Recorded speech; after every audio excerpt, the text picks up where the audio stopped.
नमस्कार दोस्तों, अगर आपका या आपके परिवार में किसी भी व्यक्ति का बैंक खाता स्टेट बैंक ऑफ इंडिया यानी एसबीआई में खुला हुआ है तो आज की इस वीडियो को बहुत ज़्यादा ध्यान से देखिएगा, क्योंकि नया वित्तीय वर्ष यानी 1 अप्रैल 2026 से बैंक अपने नियमों में कुछ चेंजेस करने जा रहा है। कुछ एक्स्ट्रा बेनिफिट्स आप ग्राहकों के लिए बैंक ला रहा है।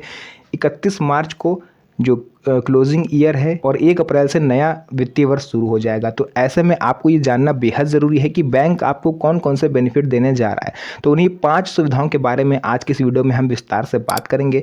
वीडियो को अंत तक जरूर देखिएगा ताकि हर एक पॉइंट आपको विस्तार से समझ में आ सके। तो चलिए वीडियो को स्टार्ट करते हैं। तो देखिए, सबसे बड़ा सवाल यहाँ पर यह है कि भारत में बैंक तो बहुत सारे हैं। स्टेट बैंक हो गया, पंजाब नेशनल बैंक हो गया, bank of Baroda, bank of India, बहुत सारे बैंक हैं। इतने हैं कि आप गिन भी नहीं सकते। अब सबसे बड़ा ये सवाल ये आता है कि जो बैंक के नियम हैं ये तय कौन करता है? बैंक का मैनेजर तय करता है या प्रधानमंत्री तय करता है? तो आपकी जानकारी के लिए मैं बता दूं, हो सकता है आप में से बहुत सारे लोगों को पता भी होगा, क्योंकि आप जो लोग इस वीडियो को देख रहे हो, मेरे से बड़े हो, बुजुर्ग हो, आपको मेरे से ज़्यादा समझ है। तो आरबीआई यानी reserve bank of India in सभी बैंकों को रेगुलेट करता है और जो भी दिशा निर्देश जारी होते हैं वो इन बैंकों को जो फॉलो करने होते हैं। यानी आरबीआई है बॉस और ये सारे बैंक, जितने भी बैंक हैं, वो इनके एम्प्लॉय हैं। तो उसी क्रम में एसबीआई को ये निर्देश मिला है आरबीआई की तरफ से कि आपको अपने कस्टमर्स के लिए 5 नई सुविधाएं जोड़नी है। तो आइए जानते हैं कौन कौन सी वो सुविधाएं हैं। उससे पहले हम यहाँ पर जानेंगे नया वित्तीय वर्ष यानी 1 अप्रैल से बैंक का नया वित्तीय वर्ष शुरू हो रहा है। और 1 अप्रैल से जो नया वित्तीय वर्ष शुरू हो रहा है, इसी समय बैंकिंग, टैक्स और निवेश से जुड़े कई सारे ऐसे नियम हैं जो चेंज हो जाते हैं और जिसकी जानकारी हर आम नागरिक तक पहुंच नहीं पाती। इसी वजह से उन्हें आगे चल के नुकसान उठाना पड़ता है। तो एसबीआई क्यों है खास, सबसे पहले हम ये जानेंगे। क्यों अदर बैंक की मैं यहाँ पर बात नहीं कर रहा हूँ? देखिए, एसबीआई केवल एक बैंक नहीं है बल्कि करोड़ों भारतीयों का भरोसा है। स्टेट बैंक ऑफ इंडिया एक ऐसी बैंक है जो आपको हर शहर, हर गांव, लगभग हर ज़िले में आपको मिलेगी। ज़िले में तो होगी, आप गांव में भी देखोगे तो आपको स्टेट बैंक ऑफ इंडिया जरूर मिलेगी। और कोई बैंक हो या ना हो, एसबीआई का एटीएम और एसबीआई की बैंक आपको आपके जो भी है, जहां पर भी आप इस समय रह रहे हो, उसके 5 किलोमीटर की रेडियस में आपको मिल जाएगी। और यही चीज़ एसबीआई को एक भरोसेमंद बैंक के रूप में स्थापित करता है। अधिकतर भारतीयों का जो भरोसा है वो एसबीआई है। इसके अलावा देखिए, सबसे नंबर 1 पर हम बात करने वाले हैं सुविधाओं की। कौन कौन सी सुविधाएं बैंक आपको देने जा रहा है? नंबर 1 पर फ्री इंश्योरेंस कवर, यानी अगर आपका सैलरी अकाउंट एसबीआई में है तो आपको 20 लाख रुपए से लेकर के 1 करोड़ रुपए तक का एक्सीडेंटल इंश्योरेंस आपको बैंक प्रोवाइड करवाता है, चाहे सैलरी अकाउंट हो चाहे सेविंग अकाउंट हो। लेकिन इसकी कुछ शर्तें होती हैं, कुछ इसकी कंडीशंस होती हैं। अगर आप ये योजना का लाभ लेना चाहते हो तो इसके बारे में आपको बैंक में जाकर के कांटेक्ट करना होगा, क्योंकि जिलों के हिसाब से, राज्य के हिसाब से नियम चेंज होते हैं। अब मुझे तो नहीं पता आप किस राज्य में रह रहे हो, किस ज़िले में आप रह रहे हो, तो आपको इसके लिए अपने बैंक में जाना होगा जहां पर भी आपका अकाउंट है, और वहां पर जाके उनसे इस एक्सीडेंटल इंश्योरेंस कवर जो मिलता है, इसकी जो कंडीशंस हैं उसको आपको पता करना होगा। इसके अलावा देखिए, सुविधा नंबर 2, जीरो बैलेंस अकाउंट। अगर आपका अकाउंट सैलरी अकाउंट है, सेविंग अकाउंट है, तो आपको जीरो बैलेंस अकाउंट की सुविधा बीएसबीडीए अकाउंट के तहत मिलती है। सैलरी अकाउंट होल्डर्स को तो सीधे सीधे जीरो बैलेंस अकाउंट की एक्सेस मिला हुआ है, लेकिन अगर आपका सेविंग अकाउंट है तो आपको मिनिमम बैलेंस मेंटेन करना होता है, वरना बैंक 100 रुपये प्रति माह के हिसाब से चार्जेस काटता है।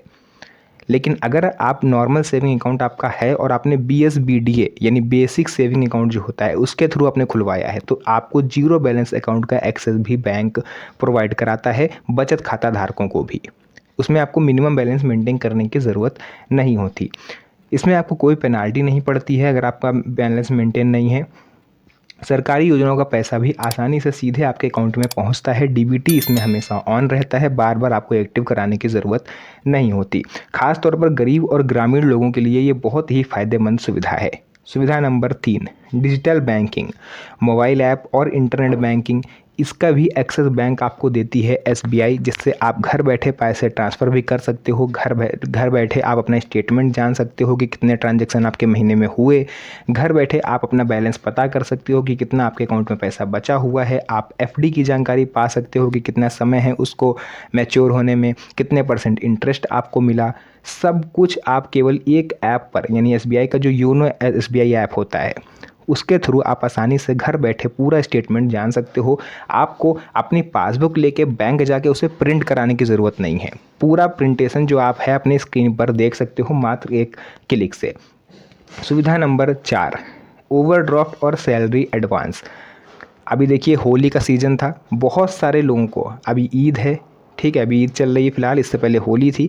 तो बैंक क्या करता है कि ऐसे एम्प्लॉयज़ को जिनकी सैलरी नहीं आ पाई किसी रीज़न से, या हो सकता है कि महीना उनका बाद में हो रहा हो, फॉर एग्ज़ाम्पल जैसे ईद आप ले लो, 21 मार्च को ईद है, हो सकता है कि आपका महीना 25 तारीख को पूरा हो रहा हो, तो बॉस आपको 4 दिन पहले पैसे तो देगा नहीं। तो इस कंडीशन में आपको पैसे की ज़रूरत होगी, और वो पैसा आप एसबीआई, अगर आपका सैलरी अकाउंट है तो वहाँ से आप ओवरड्राफ्ट भी कर सकते हो कुछ कंडीशंस के साथ।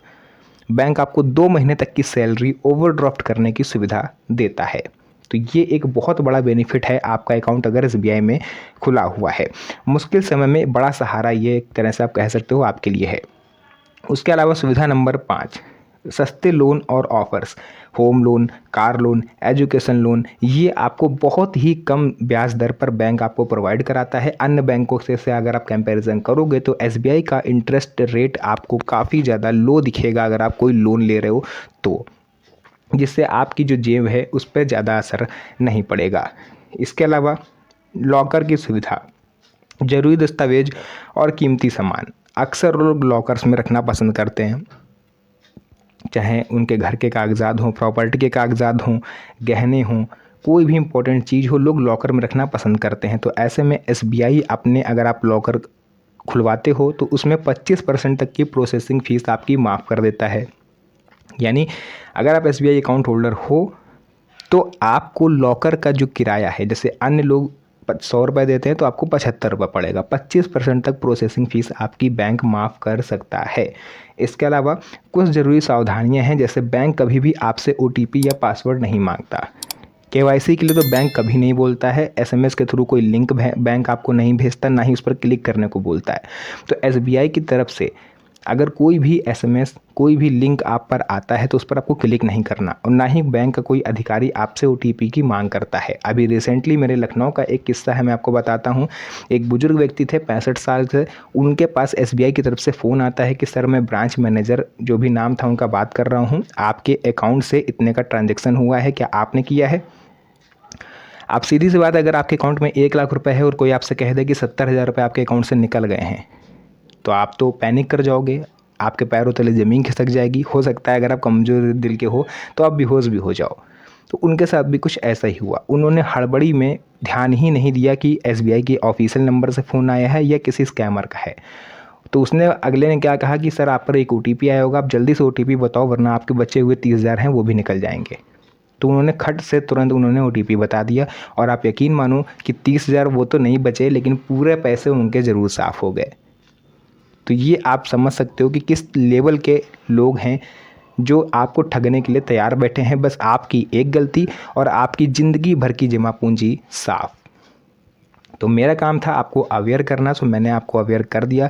कोई भी अगर आपको बैंकिंग गतिविधि करनी है तो आप फिज़िकली रूप से बैंक जाइए और वहाँ पर जाके जो भी काम है करिए। तो जो भी चीज़ें थी मैंने आपको पूरा विस्तार से बताया है। वीडियो को अपने यार दोस्तों और रिश्तेदारों के साथ शेयर जरूर कर दीजिएगा, ताकि उन्हें भी इन चीज़ों के बारे में पता चले और वो भी ऐसी कंडीशंस में कभी भी ना फंसें। तो चैनल को सब्सक्राइब कर दीजिए, वीडियो को लाइक कर दीजिए। अगर वीडियो पसंद आई हो तो अपने यार दोस्तों के साथ शेयर कर दीजिए, ताकि आपके लिए मैं ऐसी वीडियोस बनाता रहता हूं। तो चैनल को सब्सक्राइब करना बिल्कुल भी मत भूलिएगा। तो फिर से मुलाकात होगी आप सभी से एक और नई मज़ेदार वीडियो में। तब तक के लिए धन्यवाद। जय हिंद।